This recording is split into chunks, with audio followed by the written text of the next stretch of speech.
வாழ்க வையகம், வாழ்க வையகம், வாழ்க வளமுடன்.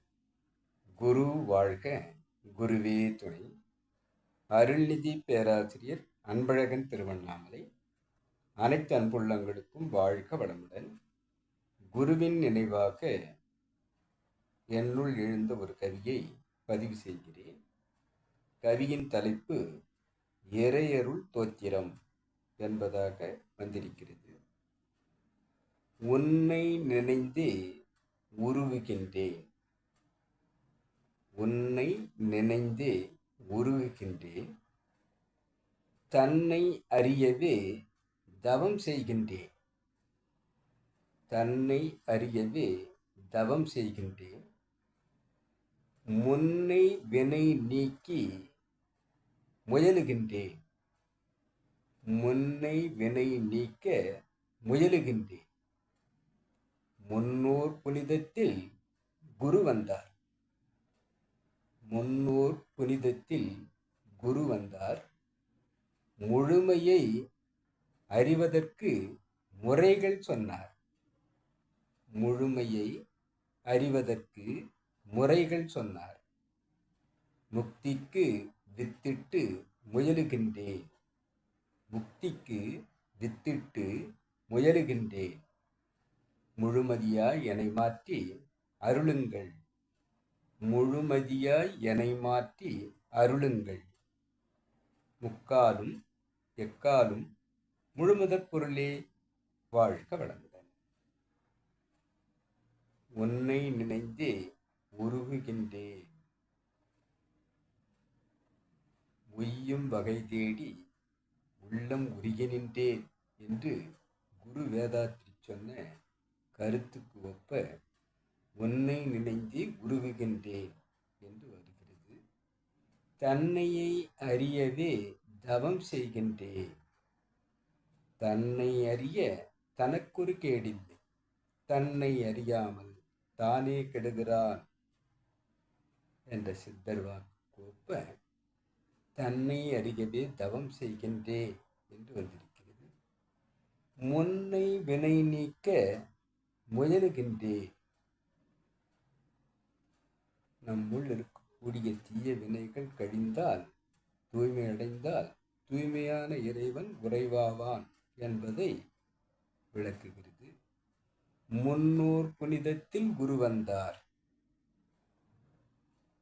ஏதோ ஒரு தாத்தா நமக்கு புனிதம் செய்து இறை நோக்கி பயணிப்பதே இப்பிறவியில் நமக்கு குருவாக நற்குரு அமைகிறார் என்பதாக வருகிறது. முழுமையை அறிவதற்கு முறை சொன்னார். குரு வந்து குறைகள் நீக்கி நிறையை எவ்வாறு நாம் உள் உரையச் செய்வது என்ற முறைகளை நமக்கு கூறுகிறார். முக்திக்கு வித்திட்டு, முக்தி மோட்சம் வீடு வேறு சமாதி நிலை என்று நாம் இறை நோக்கி பயணிக்க நமக்கு அந்த விதையை நமக்கு தூவுவர் குருதான். அந்த விதையை பற்றி கொண்டு விருட்சமாக முயலுகின்றோம். முக்திக்கு வித்திட்டு முயலுகின்றேன். முழுமதியாய் அறிவு முற்றறிவாக, அனுமான அறிவாக, முழுமுதற் பொருள் உணர் அறிவாக, பூரணத்தை உணரும் அறிவாக, முழுமதியாய் எனை மாற்றி அருளுங்கள்.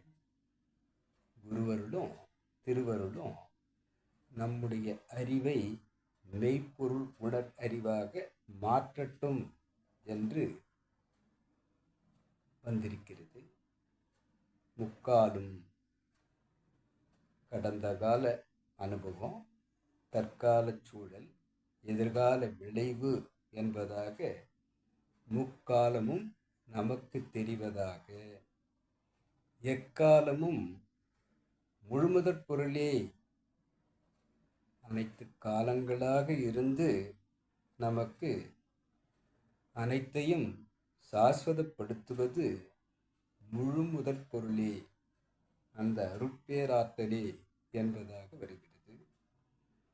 குரு அவர்கள் சொல்லும் இறையின் 4 அங்கங்களில் பற்றாயிருப்பு, பேராற்றல், பேரறிவு, காலம் என்ற வளம் 4ம் ஒருங்கிணைந்த பெருவெளியே தெய்வமான் என்று கூறும் அந்த 4 அங்கங்களில் முக்காலும் திரிகால ஞானத்தை நமக்கு அளிப்பதும் தெக்காலும் எங்கும் உள்ளது நீக்கமற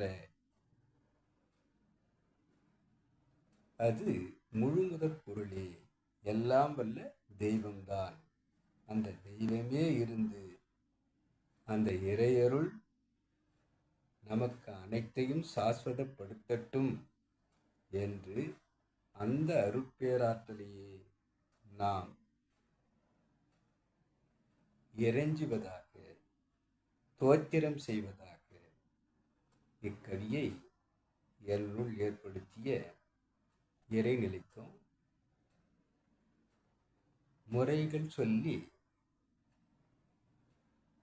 குற்றங்களை நீக்கி எவ்வாறு இறை நோக்கி பயணிப்பது என்று கூறும் ஆசான் குரு வேதாத்ரி மகரிஷி அவர்களையும் வணங்கி அந்த இறையருள் தோத்திரம் என்று வந்திருக்கக்கூடிய இக்கவியை பதிவு செய்கிறேன்.